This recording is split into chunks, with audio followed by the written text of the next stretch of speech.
Bingo Blitz rules. If your bingo has ads in it, That's not a bingo. if it doesn't have the coolest tournaments, mini games, and the most breathtaking design, Nope, not a bingo. if your bingo moment makes you feel so excited that you just want to burst in joy and scream out loud, bingo! Sorry, so you're playing... Bingo Blitz? Now that's a bingo. Go for a world of excitement with Bingo Blitz, the #1 free bingo game. Download Bingo Blitz and play for free. Now that's a bingo. This episode is brought to you by Amazon. The holidays are here, and you know what that means? It's time to get your friends and family the gifts they deserve. Take the stress out of shopping with Amazon's great deals and low prices on a huge range of items from toys to tech and much more. Whoever you're gifting for, Amazon has great prices on everything you need this holiday season. Shop early holiday deals now. Guys, we are on Stitcher Premium. Wow, that was a nice guttural. It's very Oprah-like. Oh my gosh. Yes. We're on Stitcher Premium. And we're on Stitcher Premium. I was going to say you all are, but I don't know if you guys are. You should be. Ooh, jinx. Right now, you can listen to episodes of Don't Blame Me completely ad-free on Stitcher Premium. Did you know that? I mean, you knew that. But I don't know if you guys listening, if you knew that you can listen to our episodes, our regular weekly episodes, ad-free. In addition to that, on Wednesdays, we're bringing you guys bi-weekly bonus episodes that are exclusive to us on Stitcher Premium.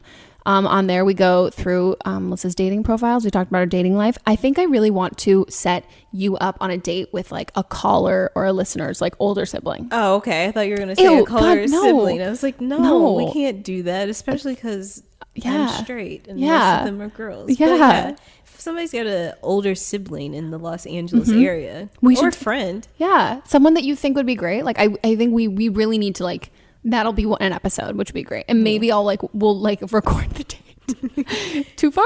We'd have to get them to sign a release, and then I think they wouldn't be on their best behavior. It's true. They'd be real annoying. Yeah. Well, and you don't tell them that that's what we're doing either. No. It's like a hidden camera show. I'm in a van. I've got a headpiece. You've got to be there. Yeah. Oh, of course. You have to be like in the table behind. Oh, with a mustache. And glasses. Do your bachelor audition. Sip Chaz. That was actually really Chaz funny. Dillweed is my new favorite douche name. Chaz Dillweed. It's a good one. In addition, if you guys aren't interested in Melissa's dating life, which why aren't you interested? Because it's like living vicariously. I mean, I'm not that interested. Well, that's why I'm here, because I'm more interested and I'm doing it for you.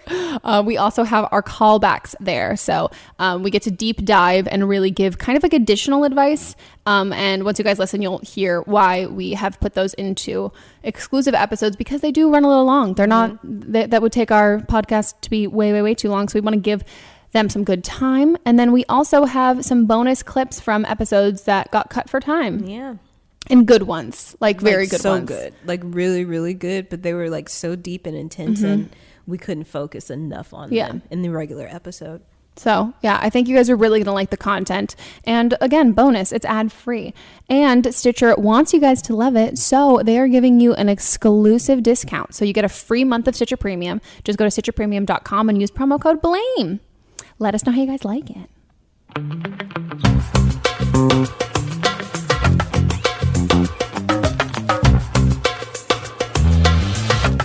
Hello, everybody, and welcome back to another episode of Don't Blame Me. Today, we have a fantastic guest who I'm so excited about not only you being here, but I'm excited about your book. So excited.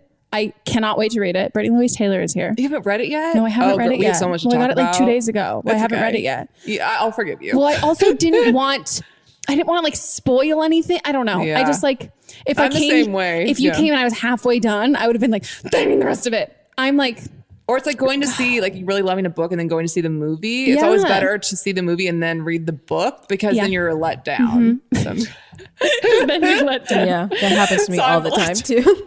I'm really excited to read it. My thoughts are better organized in the book. I'll just say there's that. an editor, right? Too? No, I mean, I work with the editor, but like I was really lucky because my story is that crazy, and I had it really organized because I had all my notes from my trial. Yeah. That we just really edited grammatical things and added in like 2 things to explain something, like why I had to go back. And I remember one, besides that, they left it alone. I was really lucky. Oh my God. Will you give everybody like a little synopsis of what the book is? Yes. Okay. So I met a guy on Tinder and right from the start, I kind of knew that we probably weren't going to be right for each other, but he was just so cute. Yeah. So like hormones kicked in and I think, I just talked myself into the relationship. And before I knew it, I was in love and had, a baby with him. But then things started to fall apart because there was so many things that happened. Like a woman said that him and her were having an affair, but I believed him later on, come to find out, no, he really did cheat on me. Like his family connections, there was just, it got really scary really fast. Yeah. God, this is crazy because I also like followed this. Yeah, like you're one of the confused viewers. Well, it's like, what happened? Yeah, like, why I remember is he gone? Watching and then being like, oh my gosh, what's happening? And so like then when I found out you were coming out with a book, I was like, I cannot wait to read all of this. And I didn't really have a choice. I couldn't safely make a YouTube video, and that's all I wanted to do. Yeah, all I want because we're YouTubers. Like I don't think, I'm gonna write a book about this. It was my only option. Yeah.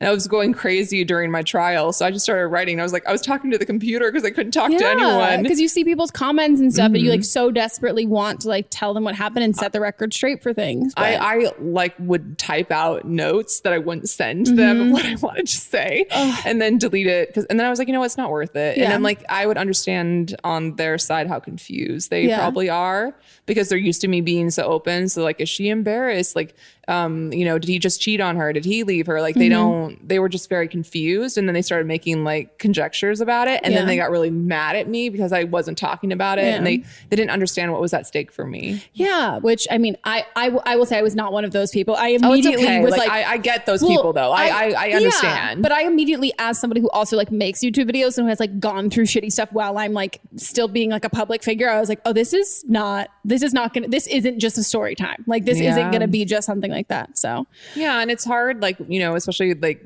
I've said this a lot, like the fight came to my doorstep, like I didn't ask for this. Yeah, but like when it came, like push came to shove, like I needed to do what I needed to do to protect Rex and protect me, and I had no choice. Like, and even now, like, am I terrified? Yeah. But I feel like, it's better for a ton of people to know what happened to me and what I look like and what my son looks like. That's safer than only a handful of people knowing. Yeah. And if it saves other people, then I won. Yeah. Oh my God. I'm so excited to read it. And you have the cutest guys. If you have not seen he's remarkably cute. And he's just cute from the inside too. Like he just wakes up smiling and he's obsessed with cars, but he calls them gars. So he'll wake up and go like, Mama Gar. And then he wants to like hold her. Oh, I wish he was here. If I brought him in, he would be flirt. He loves blondes. Like he'll start doing this thing where he gets in front of you and he'll run in circles. Stop it. Yes. And he'll keep like looking back like, do you see me? Do you see me? Like, look, I can turn really good. I love it. I swear that's my number one market is young little boys because like I also kind of cougar. A little bit because I give the Disney princess vibe. My best friend says that. She like literally like the group of people who like me the most are like tiny little young kids. We're like, oh my God, Elsa. I'm like, do you want to build a snowman?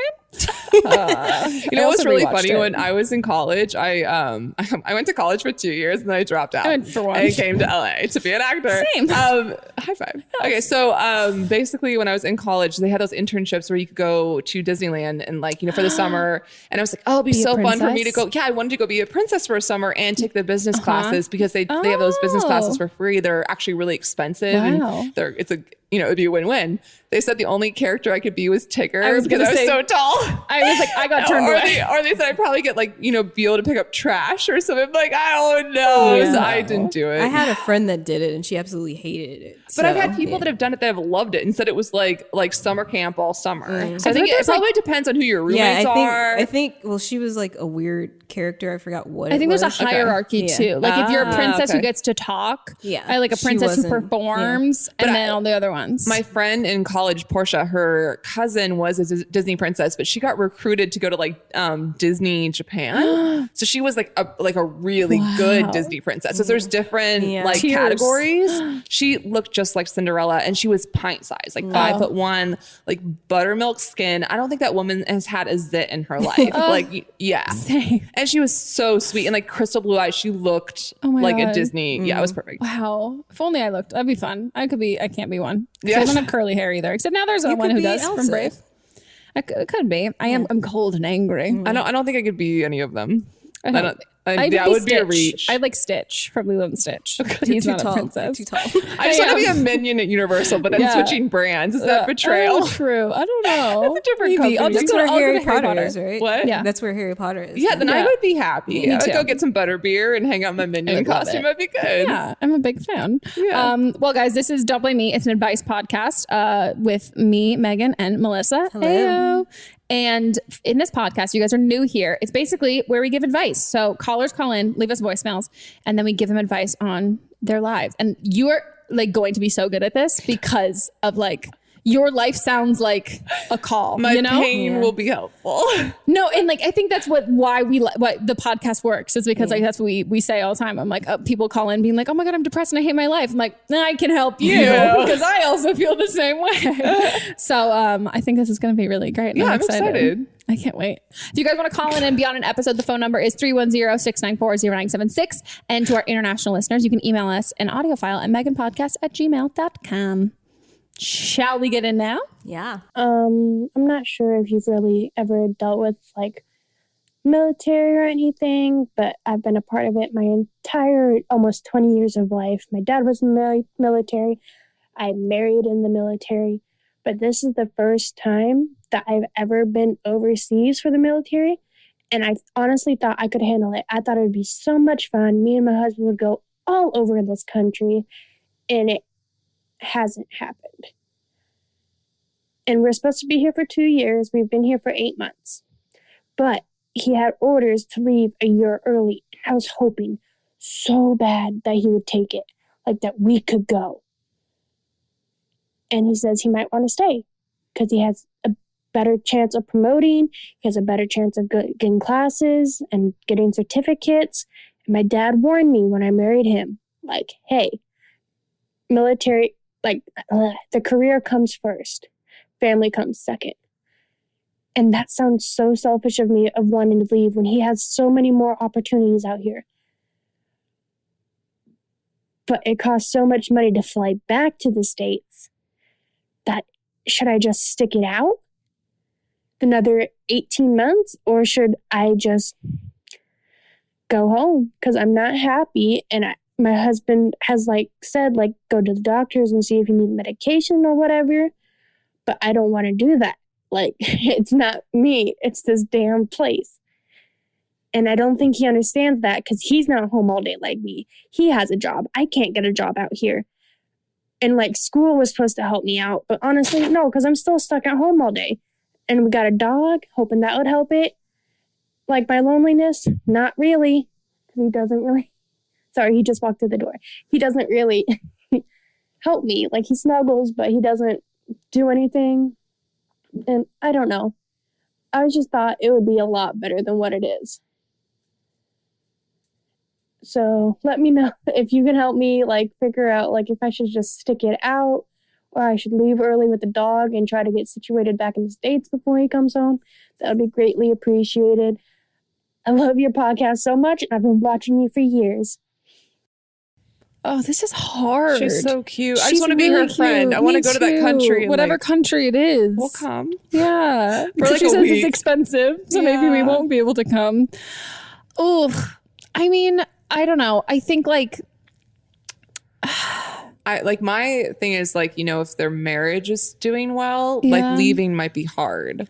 But if there's trouble going on with them, that's a bigger issue, I think, than you know, but I think anytime you move or go to a new place, it's like I've been stuck in Arizona for a year, even though I grew up there. And like the first year I just hated it. Yeah. Because it's not, you get into your routine, you know this, like you find your restaurants you like and, you know, you make friends. And when you didn't ask for it, when you didn't elect, like, this is a choice I want to do, it's something you have to do out of necessity. Yeah. And I think that, you know, if she's really, you know, into painting, find painting classes. Like, I think whatever your hobbies are, you need to get out of the house if she's going to stay and find ways to stay busy. Like, sell everything online. Like, do anything to keep your mind busy, because an idle mind is dangerous. Yeah, I think I'm completely on the same page. I think the biggest issue, which is not even really necessarily going to be helpful saying this, but exactly like you were saying, like, the issue for you right now is loneliness, but loneliness manifests itself in different ways. And like, you are homesick and you're missing all of these things, but you have him. So now imagine you have those other things, but you don't have him.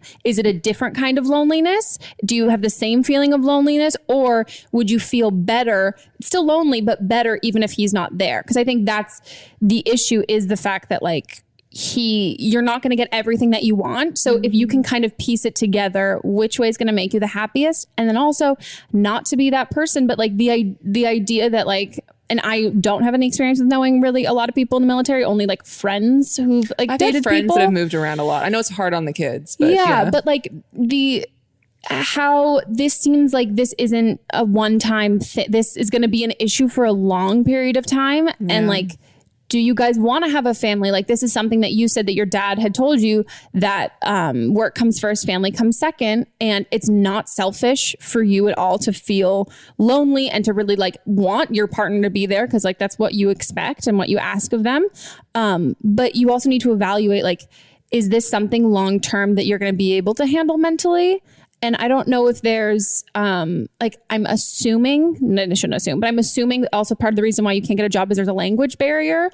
And I'm sure that would make it hard to kind of create and foster like friendships in that place. So unless you made friends with people on the base. So I was gonna say, is there like I know there's a couple YouTubers who like are like Casey Holmes, if anyone watches her.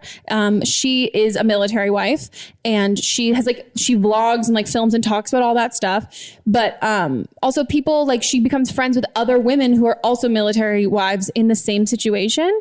And so there is that kind of like built in, hopefully, support system. But like, and if you love someone, like, it's worth it. Like, if he's a good person and good to you and you're just lonely, that can be worked on. But if there's like problems in your relationship, that's different. But if you have a really good, loving, strong man that just wants to like take care of you, but he's also like, you know, that's just his career. Like, you did sign up for that. Yeah. So it's just figuring out what's going to make her happy. And I think you guys need to make a long-term plan to be like, okay, so after this, because I think the issue is mismanaged expectations, that you thought we're going to see the world, we're going to do all this other stuff. And like, he's allowed to change his mind and be like, oh no, I really want to follow in this specific career path and this is the best place. So I think you guys just need to have like a hard conversation about like, plan out the next 10 years, not even like, and just be like, where do you want to be and where do I want to be? And is this like sadness and loneliness temporary in this place? Or do I need to either decide this is where we're going to be for like the next 10 years,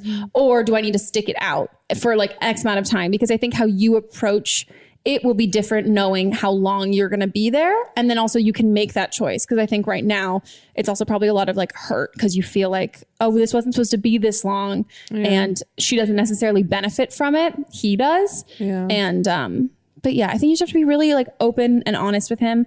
And I know it's like stupid to say like make YouTube videos, but like do something like whatever hobby or anything that you do, do something that makes you have to like human. That's like the biggest thing. Like when I'm super depressed, I'm like, I have to human. I like, cause like I could go when I like lived alone and like was in college and miserable, but like walking out of like getting out of the house, having to human, having to like talk to people, having to like put on shoes and walk. But like I like will get in these like phases where I'm like, I cannot talk out loud and like hear my own voice for days at a time. And I'm like, that's not healthy. Like you just get trapped in that. So having a hobby that like school online, it's different. Like something that you have to get out of the house, something where you have to communicate with people, use other parts of your brain, and just kind of get some like face-to-face like human interaction is so important. And while a dog is great, I think you need to focus on your own mental health. And also there's no shame and nothing wrong with seeing somebody. Yeah, and seeing. And you saying that you don't, like your husband thinking you might need medication. I don't think you should go into like going to I would start with going to a therapist, not a psychiatrist, but like, hey, who knows? Maybe you would, and there's no shame in that. And I think you need to focus, and both of you, he's focusing on his work, but he also needs to prioritize your mental health, and so do you. And like, know that this might, it might not like fix itself overnight, but like just like taking steps towards it. But if we were there, we'd be your friend. We would. I would totally hang out with you and with your dog. Some of my best friends that I've made, though, I've just said, when I first moved to LA, I was a bridesmaid in her wedding later. I said to her, look, I just moved here. I'm so lonely. Do you want to go to lunch?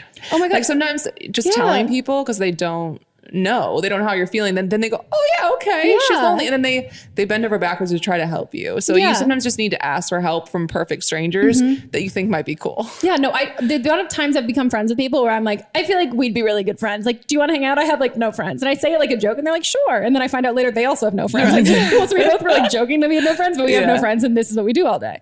I think as soon as you can kind of, like break that down, you don't have to appear like you have your shit together because that's how none of my friends people do. Most people don't. No, I don't know anyone who has their total shit together all the time. Yeah. You have your shit together. It takes a team of people to have it. No, but like we can still be friends. Yeah. But like you're not like a mess. Yeah, that's true. Well, best of luck. Let us know how it goes. On to the next. I'm 22 and my now ex-boyfriend is 25.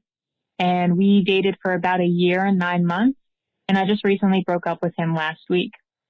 After the breakup, he came over to pick up his stuff because, stealing boyfriend's things. And we had this long conversation about why I broke up with him. And just to give you a little bit of context, the reasons were that I just couldn't deal with feeling like I had to take care of him anymore, just because he doesn't really know how to take care of himself. And whenever we would argue, he wouldn't listen to anything that I said. He would just kind of argue until he was right, even though he never was. But yeah, so I kind of told him the laundry list of things as to why I broke up with him. And then I thought that was it. But then he texted me a couple of days later asking me why I broke up with him, which obviously is confusing to me because we just had that conversation. So I texted everything out again and sent it to him. We had the exact same conversation again, but through text message this time. And I thought that was it, but he kept texting me. So I blocked his number because, I have shit I need to do that doesn't involve telling him the same thing 3,000 times. And then today he just Facebook messages me the exact same question, asking why I broke up with him. And at this point, I am losing my goddamn mind. My two friends told me I should take the screenshots from our previous text conversation and send those to him. But I wanted to know if you had any advice on in case that didn't work. So, please help. Thank you. Bye. Well, you're dating Dory. Are you just doing? Sometimes you just need to stop responding. If people don't get it, because it's not. He probably is hearing her, but he's trying to get her back. He's trying to get a different answer. Yeah, because he's just trying to get her. Like, it's not over yet. So, but why is it over? Because I don't really want it to be over. Like, he's trying to keep getting back in her. If we're doing the Dory thing, he wants to get back in her ocean. He's on the beach completely. He wants to swim back in there. Swim right back into the ocean. Yeah, but the water's shallow and he doesn't know what to do. Doesn't know, so he just keeps saying like, "Hello, me." I love this metaphor. Yeah, me too. But I think that's exactly what that is. It's like, it's an excuse. It's like the reverse side of what I always used to say. Like when I was in like high school and I had a crush on a guy, I would always like, oh, like, do you know what the homework is? Like I'd come up with an excuse. To talk to them. Yeah. But then when you're in, or like when you break up of a relationship, like you just come up with something just so like you can keep like, oh, I'm just going to stay on your mind. As a podcast network, our first priority has always been audio and the stories we're able to share with you. But at Realm, we also sell some pretty cool merch, and organizing that was made both possible and easy with Shopify. When you think about successful businesses like Aloe or Allbirds or Skims, an often overlooked secret is the business behind the business that makes selling and, for shoppers, buying simple.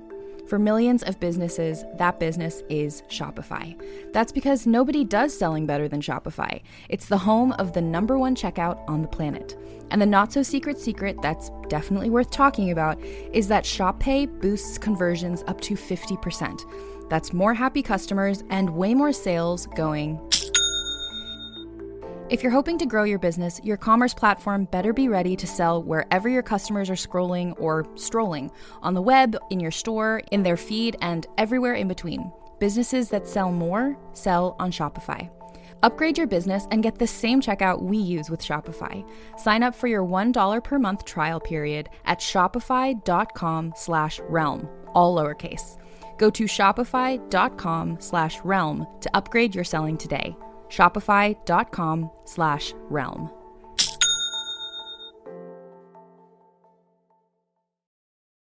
I'm just gonna keep talking to you. But I think he's really hurting, so I kind of feel bad. I think he's really into her. Yeah, and so he doesn't want to let it go. God, yeah. But I've also noticed with like men, they have a switch sometimes where they can just turn it off and not listen. So he may when he starts to hear something that he maybe doesn't want to hear about himself, he might not baseball. He's like baseball. Baseball.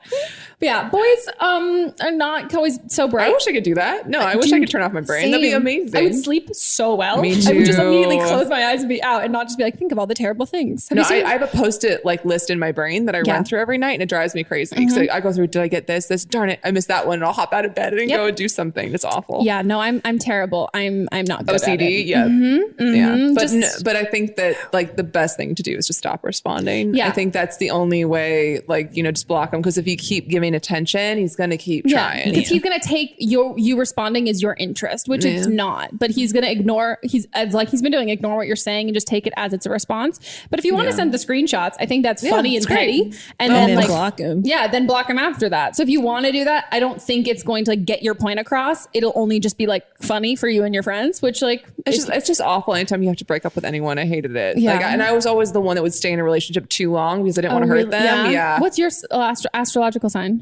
Virgo. Okay. Does that fall in? Okay. No, but I'm always the one, like, I worry. So I feel bad for this guy. Yeah. Yeah.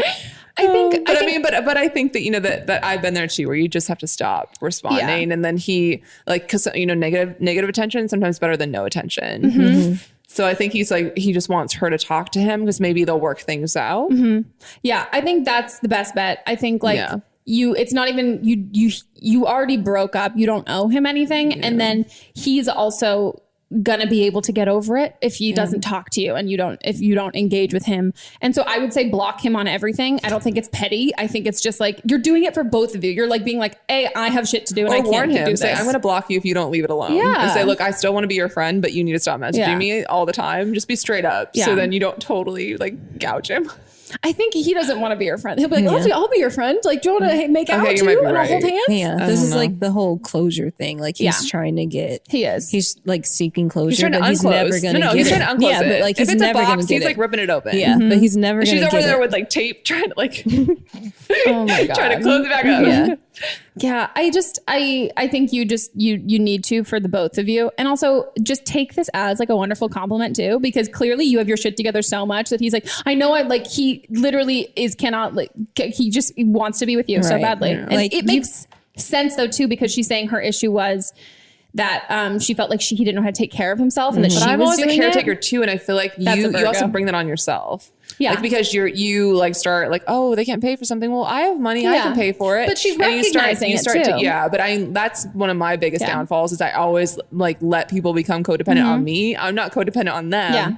But they start to like need everything from me because I'm always giving and trying to fix. Yeah. Well, that's totally a Virgo thing. Yeah. Yeah. Very much like that. One of my best friends is a Virgo, and she like packs lunch for her boyfriend who doesn't live with her. And I'm like, what are you doing? She's like, well, it's packing leftovers for him. I was like, stop it. And it's sweet. We could hang out. We'd have a lot to talk about. And her sweaters, everything is so organized. Oh yeah. Mine's color organized. Yeah. My closet's color organized. Yeah. Virgo. But yeah, you don't have to feel bad about cutting him loose because it'll help him. Right. He'll get over it faster. He has like a list of things that you want him to fix, and if he's not trying to fix any of that, keep moving. Why can't he, like, if he desperately wants to win you back, can he just like wait 6 months, get his shit together and be like, look, I listened and I did it. Yeah. And for him too, like, if someone doesn't want you, just walk away. Like, you don't like Like, it's like Taylor Swift, they only want it if it hurts. Like, it's true. I feel like sometimes they want to be tortured, but you don't really want to be tortured the rest of your life. So if she doesn't want you, just leave it alone.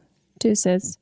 Okay. Also, feel good about yourself. I want to be that girl. Like, she's like, has her shit so she was together. so funny. I know. Like, I'm done. I have shit to do. And then I go on Facebook. You message me again. That's what I want. I die. Okay. On to the next. Hi, Megan. I just got my first job 5 months ago. 3 months into the job, some guy started talking to me, and I think he likes me, but I don't like him back. And he's kind of very clingy and touchy. He every time we cross paths, which is very often, I hate it. He's like, "Oh, fist bump, high five," and he's trying to do a handshake for us. And he purposely bumps into my shoulder or taps my shoulder, and I told him I don't like that. It makes me feel weird when he taps my shoulder. He's like, "Okay, I'll stop." And then he kind of butts in my conversations with other people, and there's this guy I really like at work, and I'm talking to him, and he comes and he sees us talking, and he butts in, interrupts our conversation, and starts talking to me about when are we hanging out, like, "Oh, we should hang out sometime," and I'm just like, no, I'm kind of like busy, I have plans. He's like, "Oh, can I be a part of those plans?" I was like, no, they're kind of personal friend, family things. They're like, "Oh, but we're friends." I was like, "Yeah, but these are very close friends I've known for years." He's like, "Oh yeah, I understand."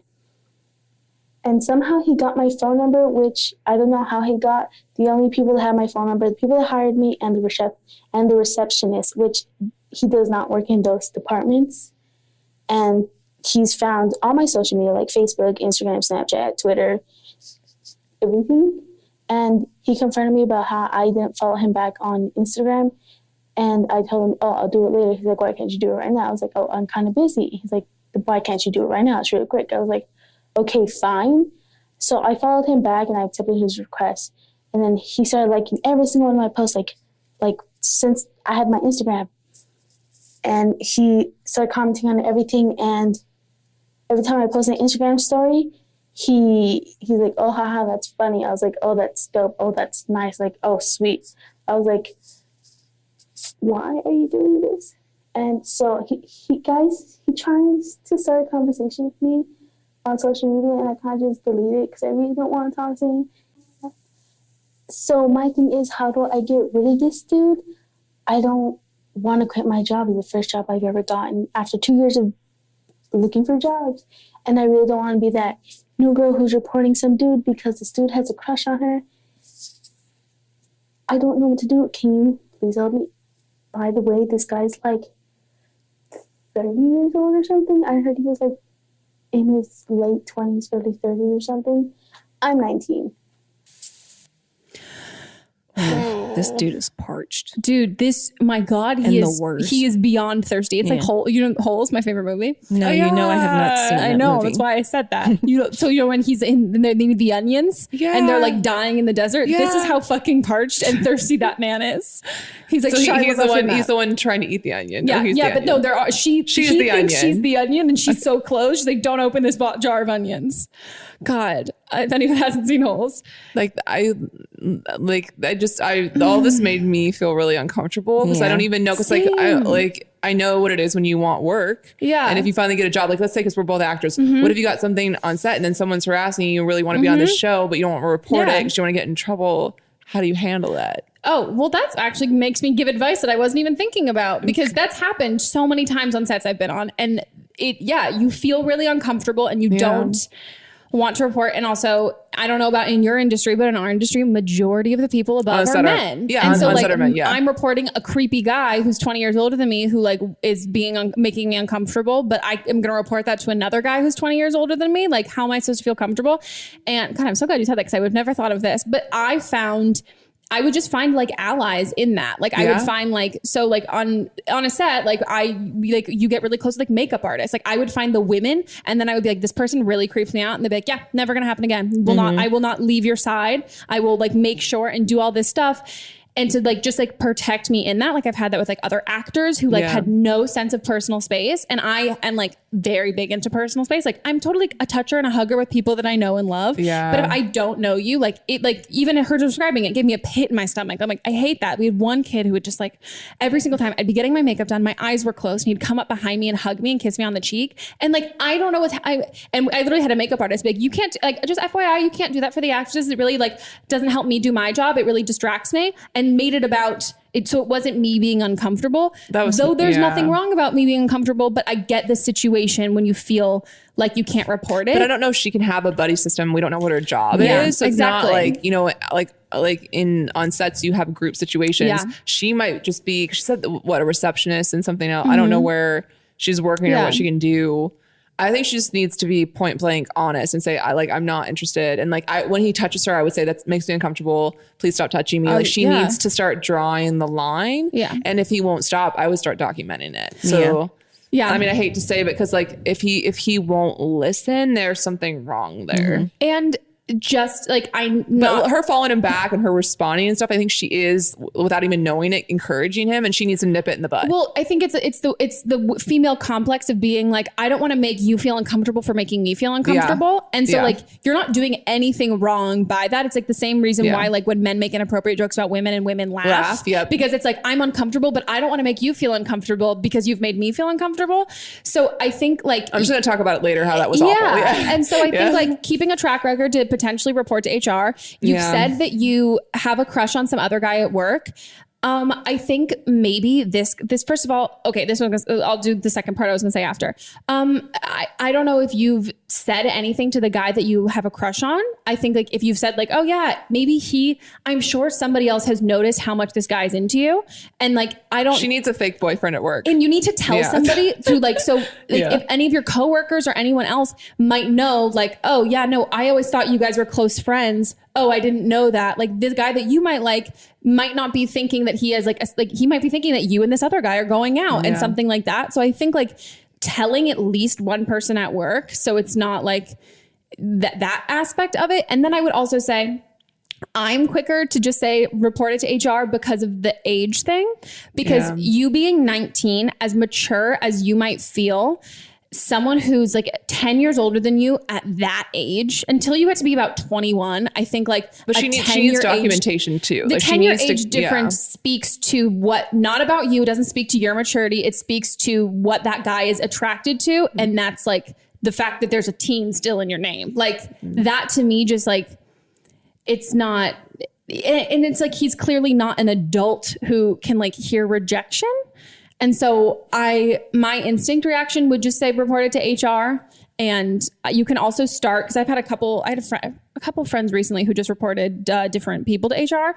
And the first thing that they did with their HR person, they had a great one, said like, when we talk about this, when you want to tell me anything, like what we can start small. You don't have to tell me who this is. You can just talk to me about it, and you can tell me what you would like and like what situation you'd like. Oh, I don't want my phone number to be given out. I don't want people to be randomly showing up at my desk. Like I don't want like calls to come through if I don't know who they are. And so kind of setting up parameters, and then you might not even have to tell HR who the specific person is. If you can just be like, I want my workplace to be like safe and private. But if you have to tell who he is, like you gotta. But just in cases, our brains don't always log it. But if he said something creepy, I would write it down. I would do date, time if someone else is there, because like the problem with the H&R, they are gonna want proof. Yeah. So she's got to come and show them. And he probably has seniority over her. Yeah. So she needs to say like, he had this and such was in there. Like, you know, Megan was in there with me, and you know, they heard him say this, or here's all these inappropriate messages and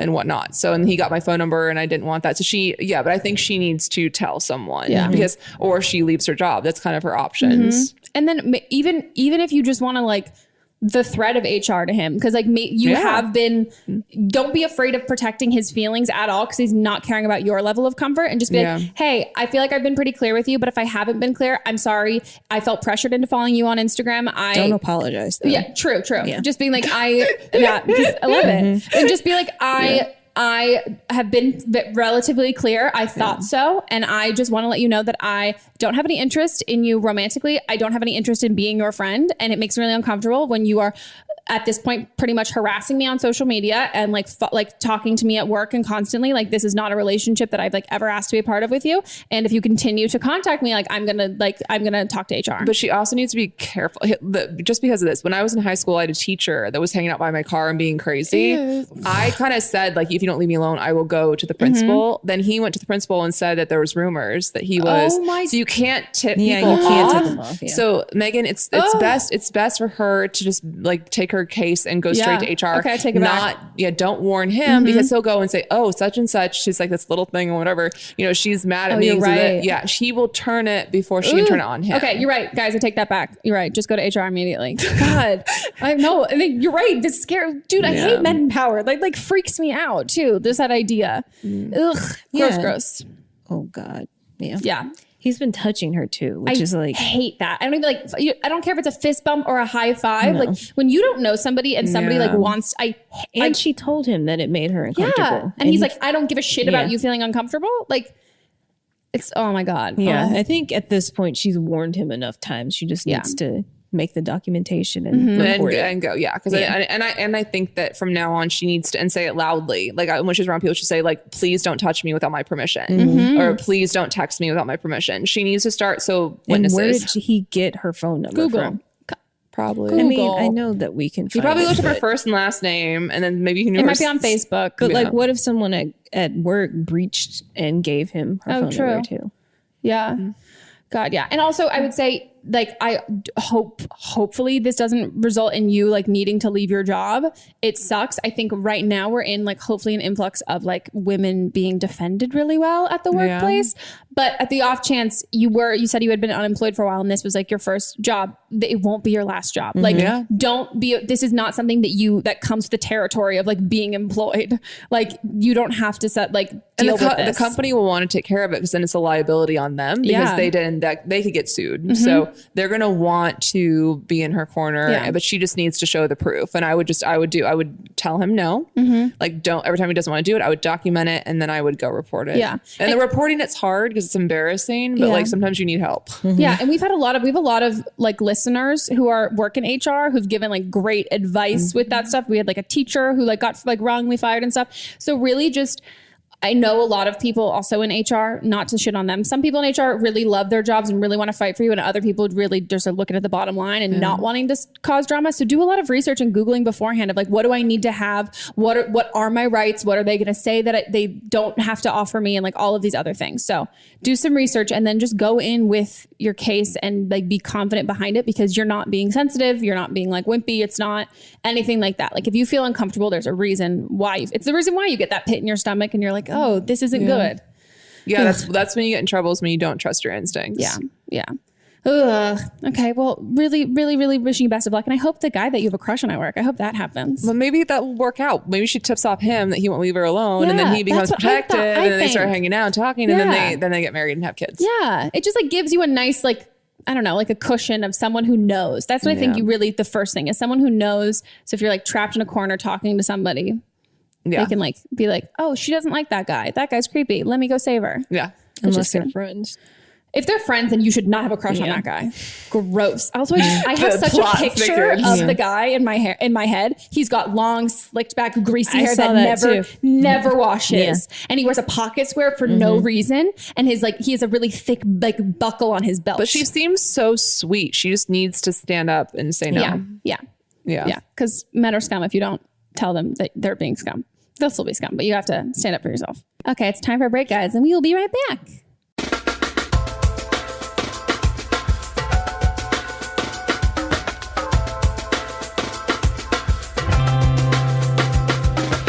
Own iconic luxury items at unreal values with The RealReal, the leading reseller of authenticated luxury from top designers.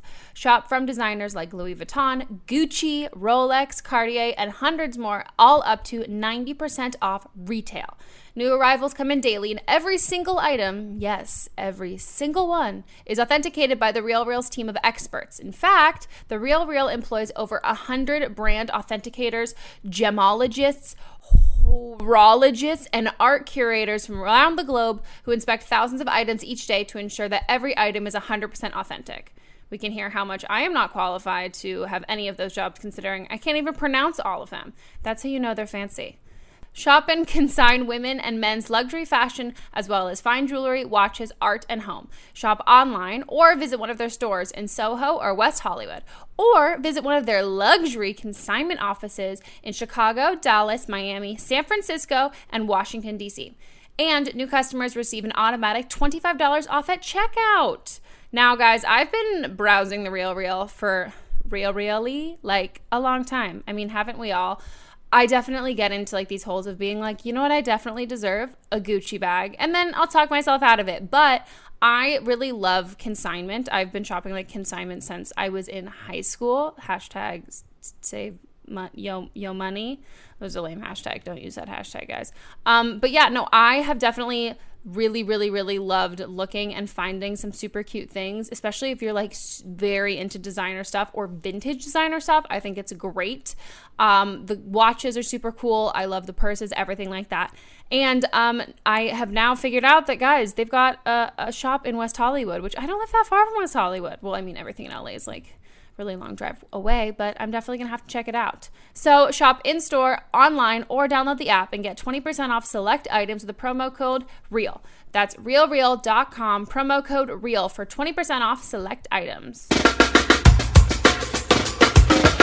Support for today's show comes from BioClarity. BioClarity is a garden-given, skin-loving beauty brand that wants to help you achieve beautiful, naturally glowing skin. Now, I've heard a lot about BioClarity from other podcasts I listen to, so I was really excited to try it. And also, if you follow me on Instagram, you guys know that I'm obsessed with skincare. I love skincare.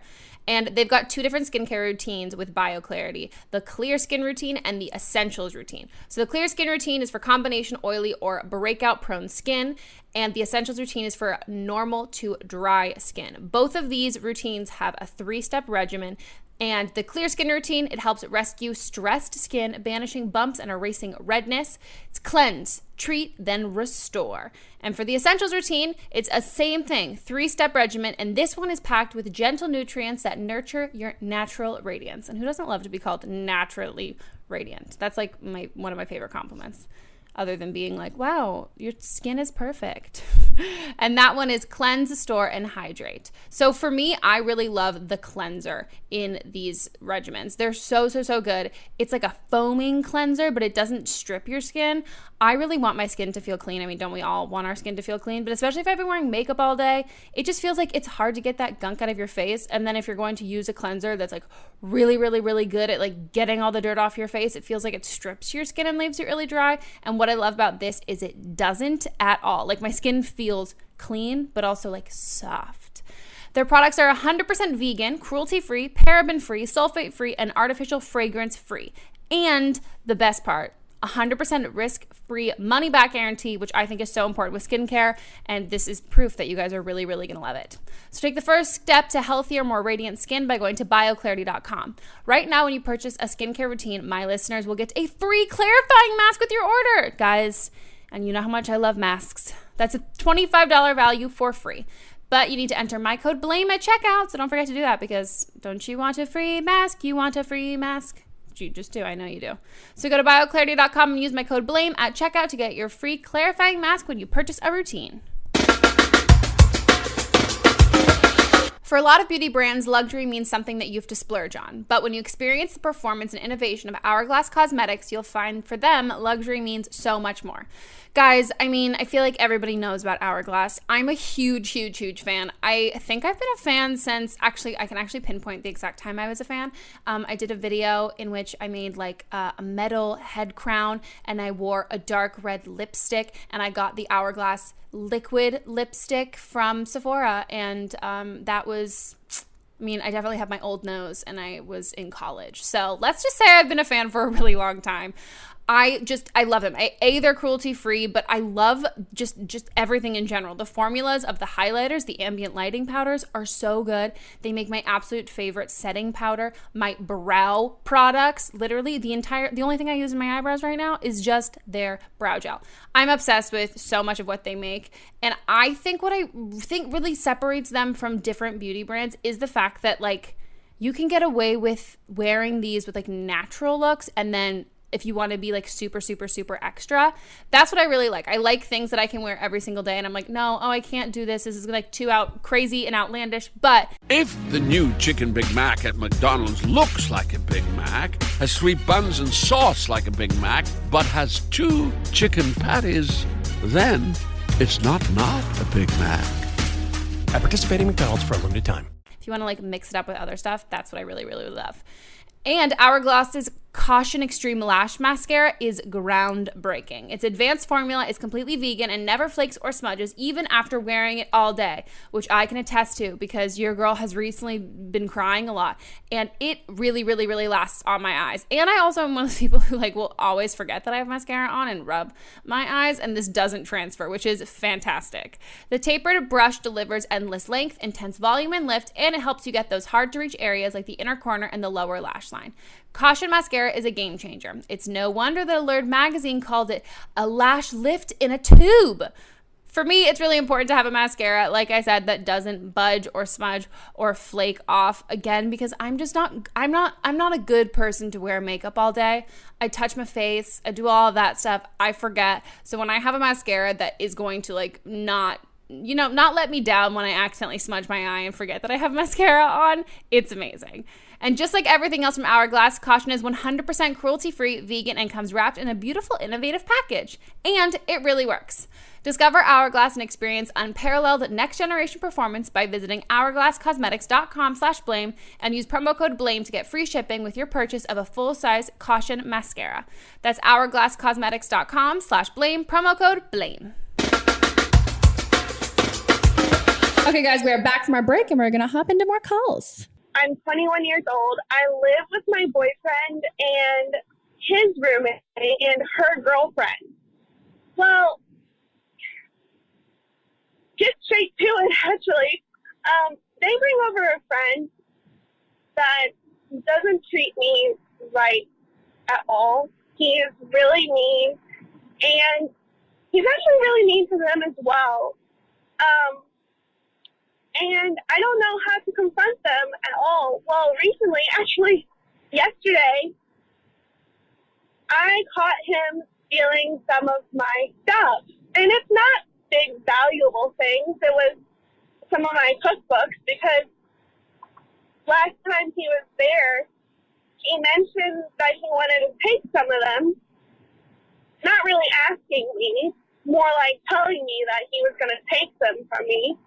And yesterday he was there, and I was going to use my cookbook that night, and I did not find it. And so I confronted them about it at first, and all it was deny, because I'm kind of OCD. I like my things in certain places. I know they don't use cookbooks, and I know my boyfriend wouldn't move it or anything, so I'm pretty sure that he took it. I don't know how to confront them more or tell them how I really feel, because it's kind of hard for me to do those type of things.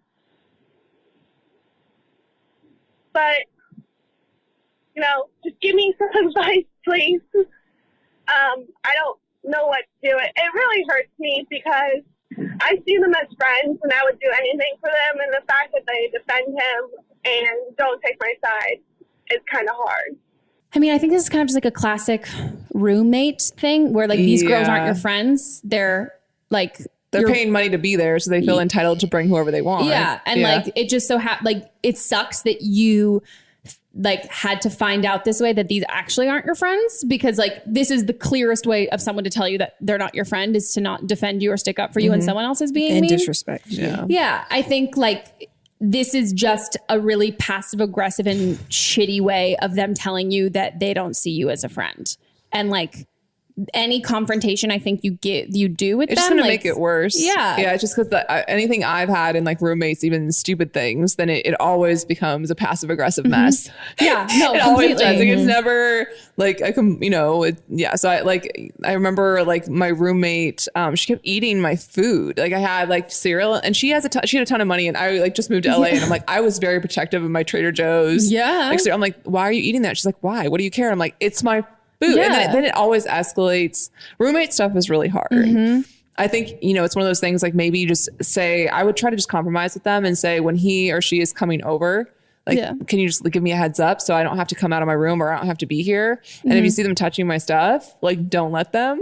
Like, I would just give it and then see how they react because more than likely it's not going to do anything. Yeah.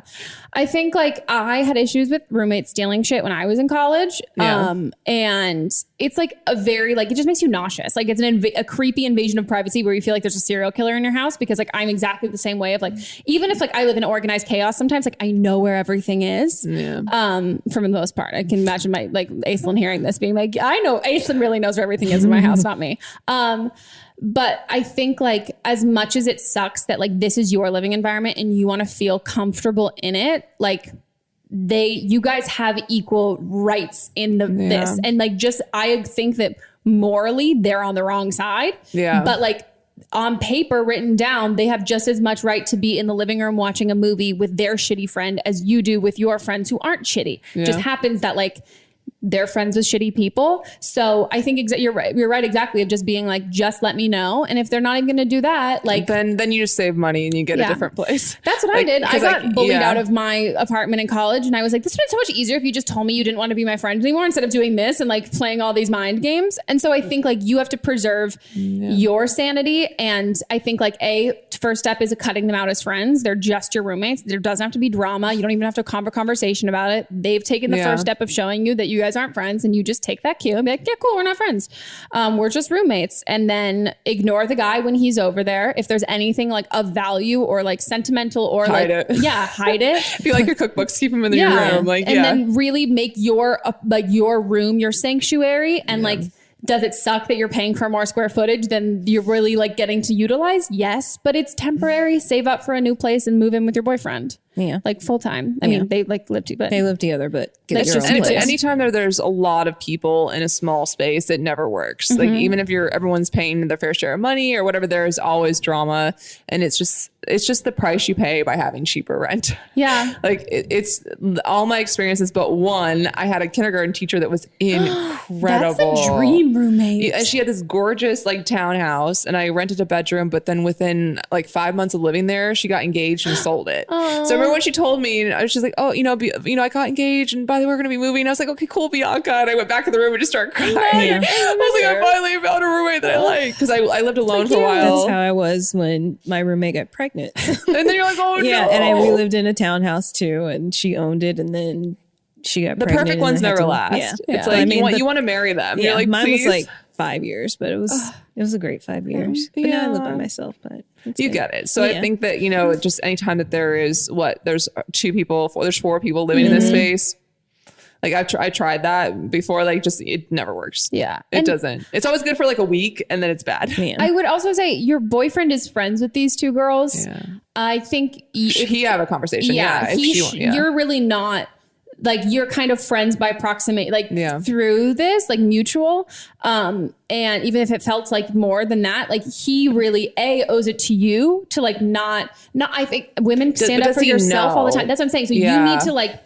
Don't try and fix the situation and think that like, oh, how can I fix this? The situation doesn't need to be fixed and mended. Like the situation needs to like stop and end. Yeah. And as opposed to like trying to like get them to understand your point, you need to tell your boyfriend what's happening. If you haven't already told him, hopefully he doesn't want to be friends with those girls anymore. And if he sees like, this is them being idiots, he can have that talk with them. And then you have someone in your corner. Cause right now it sounds like it's you versus the 2 girls. And I don't know where your boyfriend plays a role in it. And I think cause she said that I live with my boyfriend and his roommate and her girlfriend. Yeah. It seems like they were roommates first and then she moved in. Yeah. So she feels like she doesn't have and she doesn't have any power in the situation because they've already like, peed everywhere and like, they have their ownership of everything. Yeah. And so I think you need to use your boyfriend, not use him, but like gently, like I would just say like, look, such and such, like, say he doesn't need to like be mean to him. Just say like, hey, like he's not really nice to my girlfriend when she's over. And like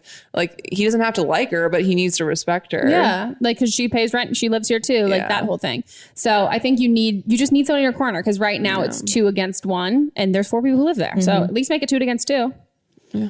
Yeah. Then you just will never stop battling. And then you like change the law. I had to do that at one place as the lady was nuts. And I found out that she was like my rent. She was charging me $800 for rent and our whole entire rent was $1,100. Oh, that was the story of my college life. Okay. So I ended up like, she was just crazy and her boyfriend would be in my room sometimes. So I put a different lock on my door. Did that to your bedroom door? That's what I put my own lock on the bedroom door. Yep. She came home one day. She was like, what this? And I'm like, protection. Yeah. I'm like, why are you trying to get in my fucking room? I did and her that too. cats too would just like come running in and tear up everything. And I love cats, but she did not discipline her kitties at all. So they just shit and pee everywhere. They claw everything. Like everything was a scratching post in my room. No. Yeah. Everything's textured now. Yeah. Just lots of textured things. Oh, good God. Well, let us know how it goes. And on to the next one. I'm 22 years old and I feel like I've been having some problems with boys. Basically, I tend to like hang out with guys and really vibe with guys really nicely, which is really awesome. And obviously I'm looking to date, but I haven't found someone that I really clicked with. There was one guy that I did really click with him very well. And we went on a date, but it didn't end well on my end, basically. And since then, I just feel like every guy that I've like tried to date basically after that hasn't really lived up to that guy's level, if that makes sense. And I like try to talk to some of my friends about it and be like, is there something like wrong with me? Am I just like super picky? And a lot of them have been saying that like I'm just super picky. And that one guy that I went out on a date with, he did kind of have a bit of shitty attitude, I would say, that I like obviously discovered on the date. But like if he didn't have that, he was literally like my dream guy. And a lot of my friends are like, well, you're just not giving like these other guys the amount of attention that you should be, or like maybe they could be like, you're not giving them the benefit of doubt. But I feel like these other guys that I seem to like hang out with and they definitely have feelings for me, I'm not attracted to them in that way. Like they're super sweet and they're super great guys, but there's something missing there that I wasn't missing with this other guy that had the shitty attitude or shitty personality, I would say. So I don't know what to do. Am I being too picky by saying like, no, I'm not even going to try it with these guys? Or am I staying true to myself because I'm not allowing myself to? What's up, everyone? It's Noah Daniels. Hey, y'all. I'm JJ. Hey, guys. It's Kat. And we're your hosts of the Real Hauntings podcast, where we bring on guests who share their first-hand encounter ghost stories and supernatural experiences. Now on to the trailer.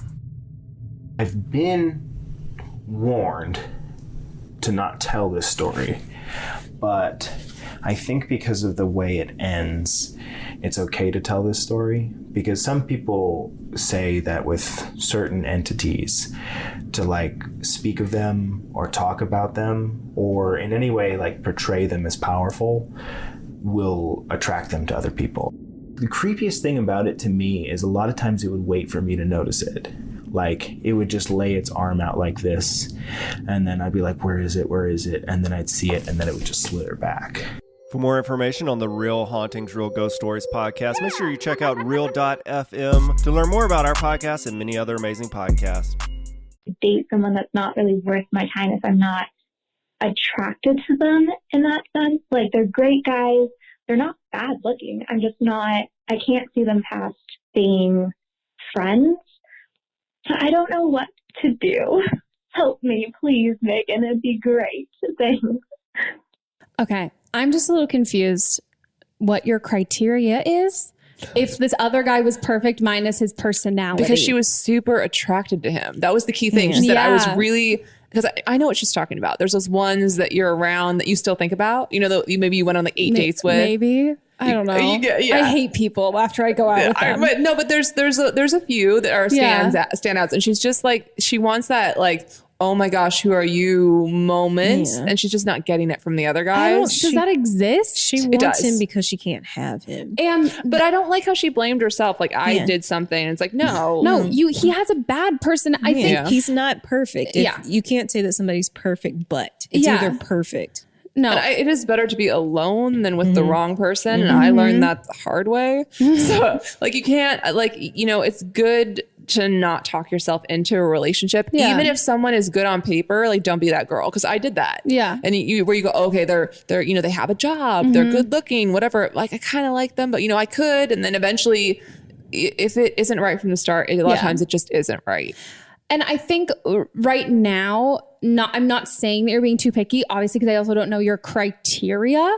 I've been called too picky, but like my criteria wasn't like anything on paper. It's more just like I hate everybody and it takes a while for me to meet someone. Me? No. Like boys. Oh, relation. Okay. No. I don't hate everybody. Okay. I mean, yeah, but like not like dating guy. Like I'd meet a guy and I'm like, I was so worried that I was never going to find some, like I wasn't, not to sound like a bitch, but I wasn't worried that someone wasn't going to like me. I was like, never going to like somebody like for more than like a couple months. And I had like a couple serious relationships, but like all the like guys that I really liked, when we broke up, I was super sad. But then moving on, I was like, I like somebody for a couple dates and then I'm like, hate you and I'm totally over it. But also like that was like purely personality driven. So I wonder if like when you say that you're rejecting these guys, are you rejecting guys that you like see on dating apps, or are you rejecting people? I was saying she needs to get on apps, like get some variety. Because then if you know, I always say that like, you know, all these apps are like grocery shopping for men. It is. Do I want brown hair? Do I want tall? Do I want hairy? Do I want, you know, like whatever you want, you can kind of find like, you know, be shallow and find something physically and then see if mentally it works. And also I think you'll find if you do that, you're going to realize like the things that might be on your list are really not necessarily as important as you might think they are. Because I think like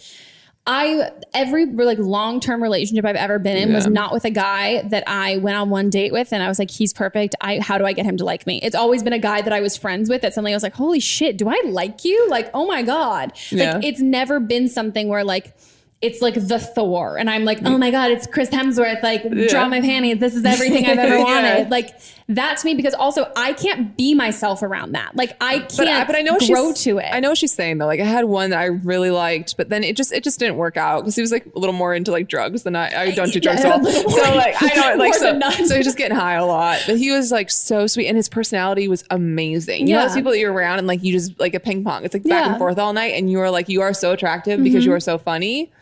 I think I know what she's talking about though. So she wants that again, but a lot of times that fades too. I was gonna say that the reason why you felt that is because it was one date and like you didn't spend a lot of time with them. No, and you didn't get the chance for like everybody's flawed. Like every person that you meet is flawed. And I think like if your criteria and you being picky has to do with like looks, like not to be the age-old cliche of like looks fade. I'm not saying like date someone you're not attracted to, but the thing that I find I'm most attracted to the guys that I've been the most in love with. But like on a piece of paper, you could probably rank them looks wise, but I wouldn't be able to because my feelings for them and why I find them attractive like stop at the like the physical part once you start to get to know that person. Like if you think of like that's why so many like and she's only 22. She's young. Yeah, like I'm now in like my 30s, and I think that like you know there is a switch where you start to relax more. Yeah, when you're younger, you just want because all your friends are in relationships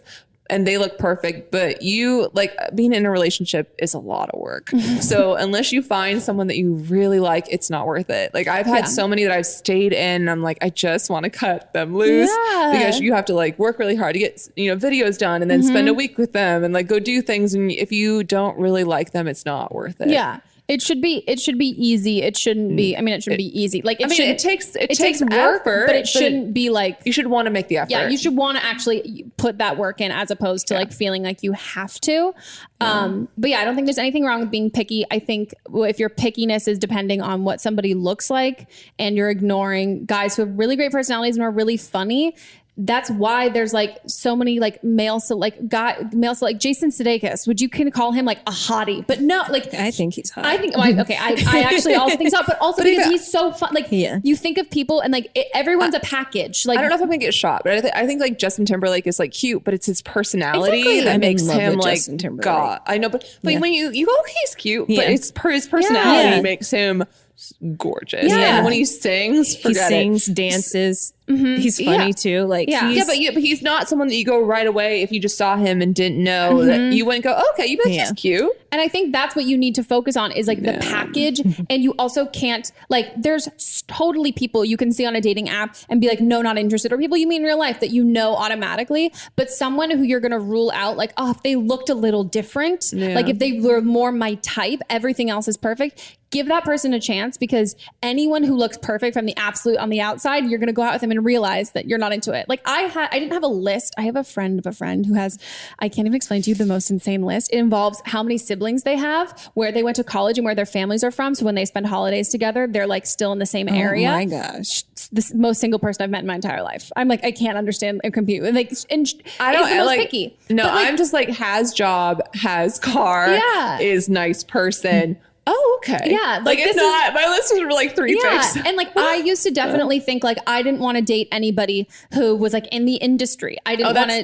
But that's so stupid because there's so many cool people in this town. But I was the same way when I first came. I was like, no, because you know why?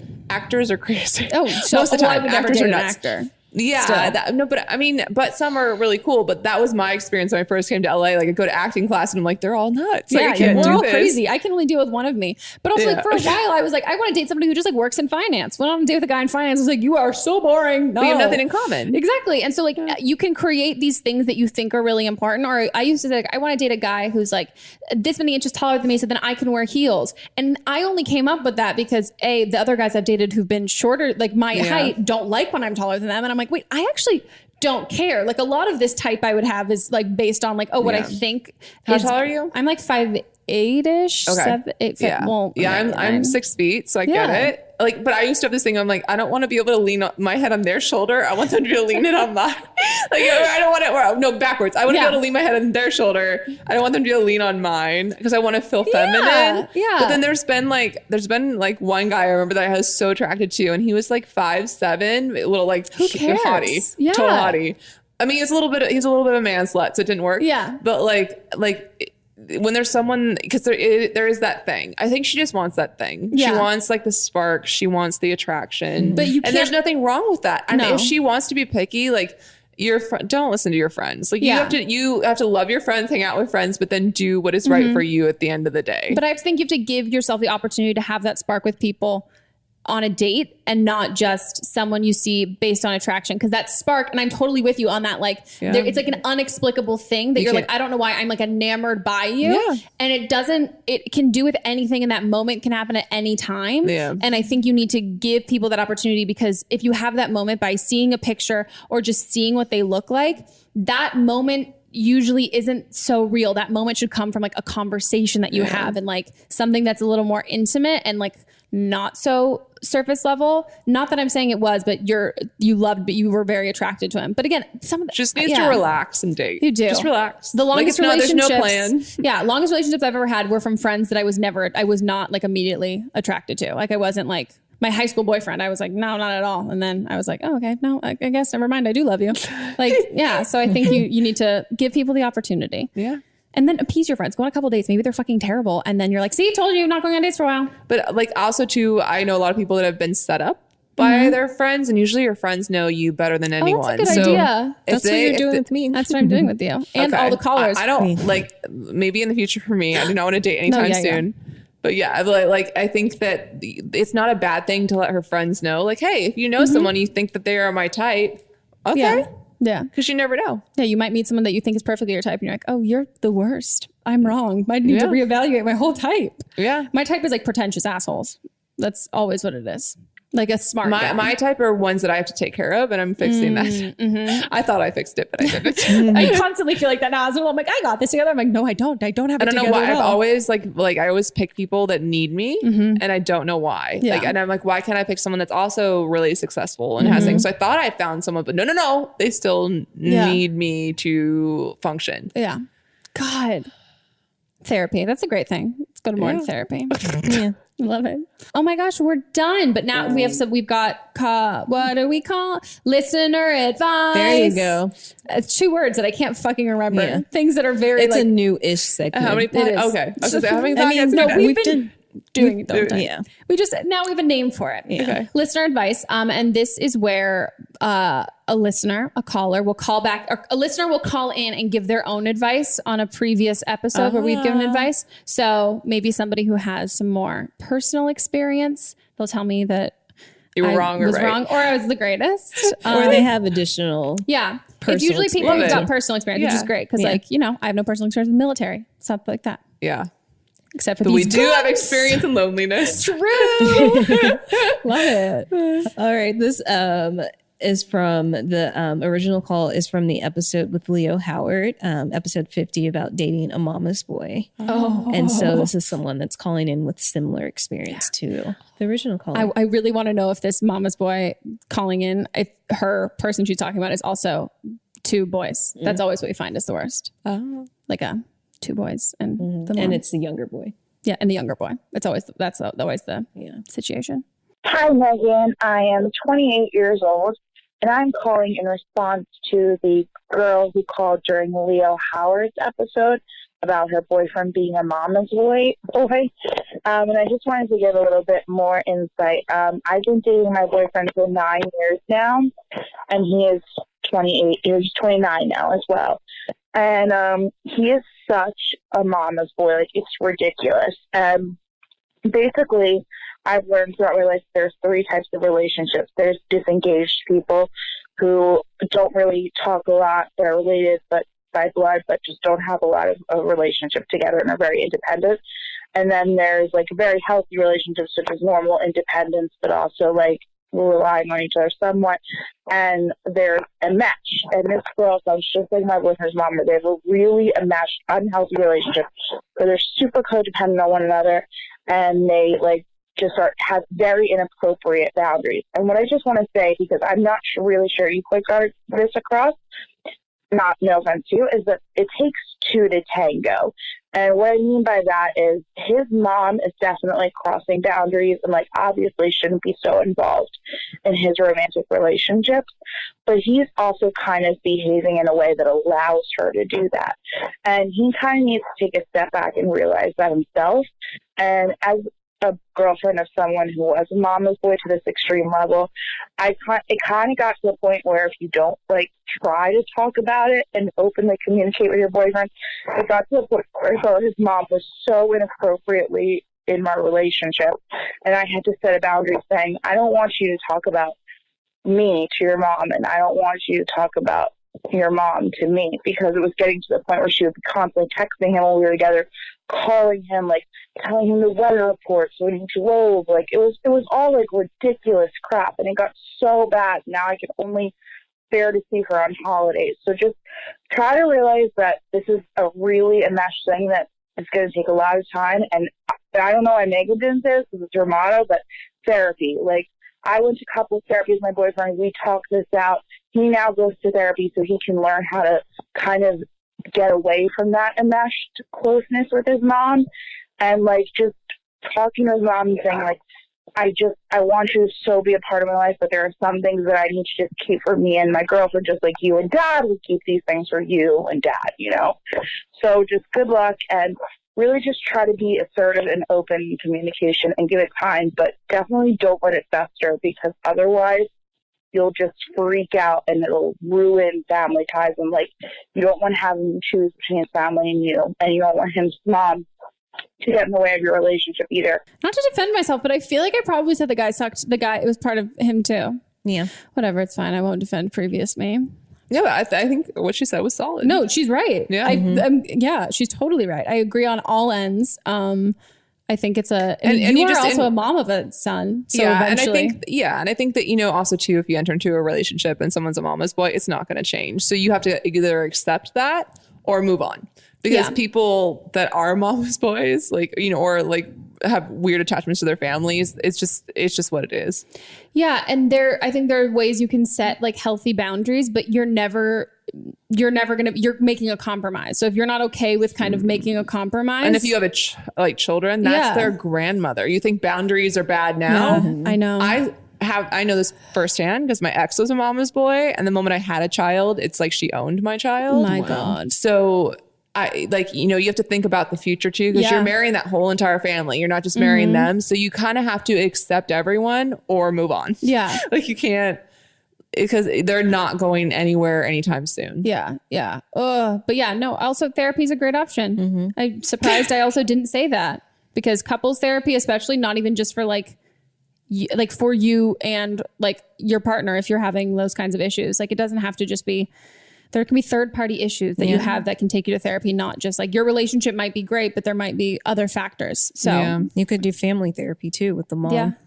Ooh, that's awkward. It could be awkward, but if you want to get through it, that might be the only way to go. It's true. It's about how much you care about it. And then also putting forth the effort in trying to like make it work from all ends and make people like not miserable, I think is important. But then also knowing that like you can put in the work and then also know that you can still be done. Like if you put in the work and it didn't work, or if it didn't like hold up to like what you wanted it to be, that's okay. Like it's fine. I think it's good to put in work, and it doesn't always work out, but that doesn't mean you shouldn't try at least. Yep. But yeah.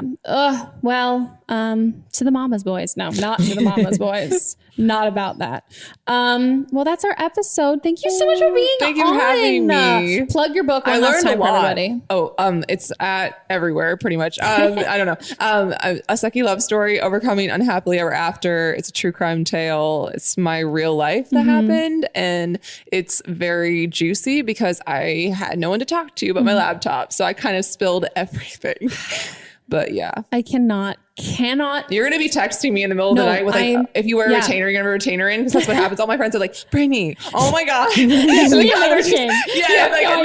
crazy. No, like I cannot believe this happened to you. I keep getting those messages at like in the middle of the night. Funny. Yeah. Oh my god, I wish I had a retainer. I'll just do it. I don't have a retainer, but I'll do the voice. I have a retainer. I had a lisp for a while because of the retainer. I love that because I had braces. Because you got used to the retainer. Yeah, I got used to the retainer, and then my tongue, and I wouldn't like enunciate, and already I'm like tongue tied, and probably as a baby you should have had it cut, so I don't enunciate. So add in the retainer, and you're like, what did she just say? Oh my god, I can't imagine. I already don't enunciate either. I used to have directors all the time be like, can you sound a little more sober or talk slower? Oh yeah, I'm like my tongue just goes all like my hosting jobs, it's like, okay, great energy, but slow down and then enunciate. Yeah, that's me too. I don't know how to do that. I'm like not sure.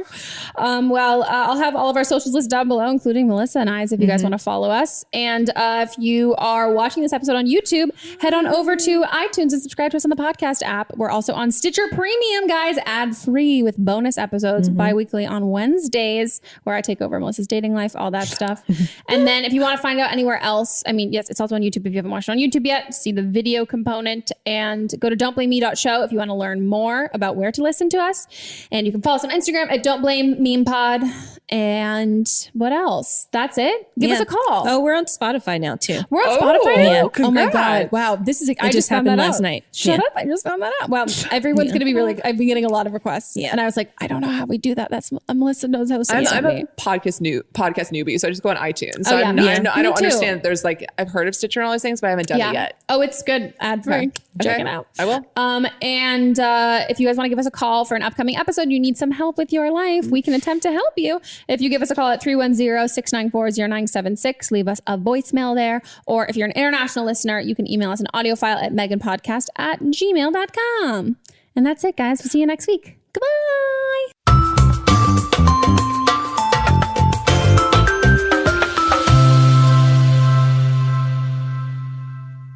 Own iconic luxury items at unreal values with The RealReal, the leading reseller of authenticated luxury from top designers at up to 90% off retail. Every item is authenticated by The RealReal's team of experts, and new arrivals come in daily. New customers receive an automatic $25 off at checkout. Shop in-store, online, or download the app and get 20% off select items with the promo code REAL. TheRealReal.com, promo code REAL. Don't Blame Me is a production by me, produced, directed, and edited by Melissa DeMont. Post-production sound by Chris Henry, production assistant Julie Carley, and music by Giacomo Picasso and Ryan Hunter. I'll see you guys next week, and don't blame me if your life, completely fucks up before then. Oh.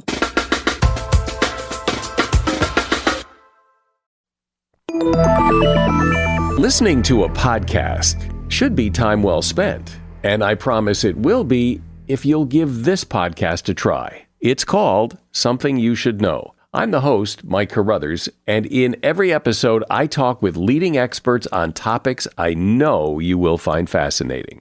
From why people can't keep secrets, what your favorite music says about you, why your pet acts in strange ways, and so much more. Something You Should Know is designed to give you information you can use in your life and give you great intel that you can share with others. I'm told it's a binge-worthy podcast. And with over 1,000 episodes, there's a lot to binge on. Something You Should Know has been ranked in the top of the Apple Podcast charts consistently for a long time. I know you're going to like this. I just need to get you to try it. Something You Should Know. It's available wherever you listen to podcasts. Hi, this is Rob Benedict. And I am Richard Spate. We were both on a little show you might know called Supernatural. It had a pretty good run, 15 seasons, 327 episodes. And though we have seen, of course, every episode many times, we figured, hey, now that we're wrapped, let's watch it all again. And we can't do that alone. So we're inviting the cast and crew that made the show along for the ride. We've got writers, producers, composers, directors, and we'll of course have some actors on as well, including some certain guys that played some certain pretty iconic brothers. It was kind of a little bit of a left field choice in the best way possible. The note from Kripke was, he's great, we love him, but we're looking for like a really intelligent Duchovny type. With 15 seasons to explore, it's going to be the road trip of several lifetimes. So please join us and subscribe to Supernatural then and now.